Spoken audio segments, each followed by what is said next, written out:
सिमटा सा सितारा की दुनिया में आप सभी का स्वागत है। आप सभी को मेरा प्यार भरा नमस्कार। आज का मेरा टॉपिक है इंतज़ार या बंदिश।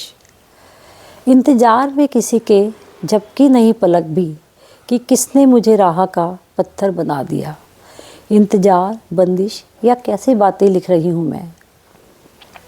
अब तो मोबाइल के आगमन से यह सभी बातें निरर्थक हो गई हैं। किसी का इंतज़ार करने का एहसास ही अब समाप्त हो चुका है। कोई बंदिश ही नहीं है। जब जी चाहा बात कर ली, जब किसी को देखने की इच्छा हुई वीडियो कॉल कर ली। वरन आज तो इंतज़ार होता भी क्या है, शायद आजकल के बच्चों को इसका ज्ञान ही नहीं। आजकल तो घर के हर सदस्य के पास अपना अपना मोबाइल है। पहले तो फ़ोन भी किसी किसी घर में हुआ करते थे। किसी दूसरे शहर में बात करने के लिए तो घंटों लग जाते थे।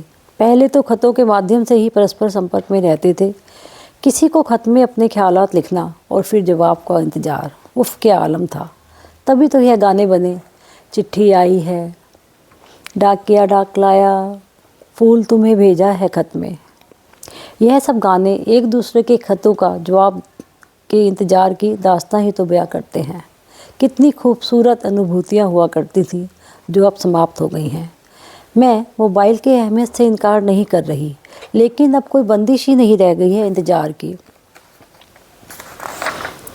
किसी की बात को सोचने समझने की। बस अपनी नापसंद की कोई बात सुनकर हम तुरंत ही प्रतिक्रिया दे देते हैं, चाहे दोस्ती हो या और कोई रिश्ता। पहले आपस में कुछ टिप्पणी करते हुए कोई नोक-झोंक हो भी जाती थी तो घर से निकला आदमी अपनी गलती का एहसास करते हुए घर में फूल लेकर दाखिल होता था और पत्नी को महसूस होता था कि शायद मैं ही कुछ ज़्यादा बोल गई। यह सोचकर पति के पसंद का नाश्ता तैयार रखती थी, जिससे आपस की दूरियां बहुत नहीं बढ़ती थी। यहाँ मैं पति पत्नी के रिश्तों की बात इसलिए कर रही हूँ क्योंकि बढ़ती हुई तलाक की संख्याओं में मोबाइल का बहुत योगदान है। रिश्तों में जो ठहराव, समझ और विश्वास की ज़रूरत है, उसको हम समय ही नहीं दे पाते।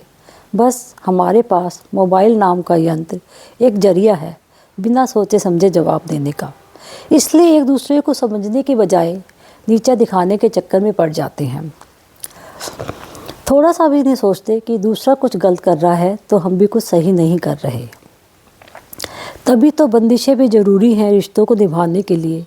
कुछ समय तो चाहिए ही होता है ना, जब हम इंतज़ार करें और सोचें कि कहाँ कुछ गलत हो गया। ना हमने लगाई अपने पर बंदिशें, ना तुमने कुछ इंतज़ार किया, परिणाम राहें हुई हमारी अलग। गलती तेरी थी या मेरी, गलती तेरी थी या मेरी, रिश्ता तो हमारा था ना। संयम भी ज़रूरी है अपनों को समझने के लिए। अपनी जुबान से काम की लीजिए, शायद सोचकर बोलेंगे तो रिश्तों का मज़ा कुछ और ही होगा। हाथ भी थामेंगे, आँखों में भी झाँकेंगे, रिश्ते भी शब्देंगे। कुछ तो बंदिशें लगाइए व्हाट्सएप के ज़रिए जवाब देने पर, जिसमें खर्चा कुछ नहीं होता लेकिन गंवाना बहुत कुछ पड़ जाता है। धन्यवाद।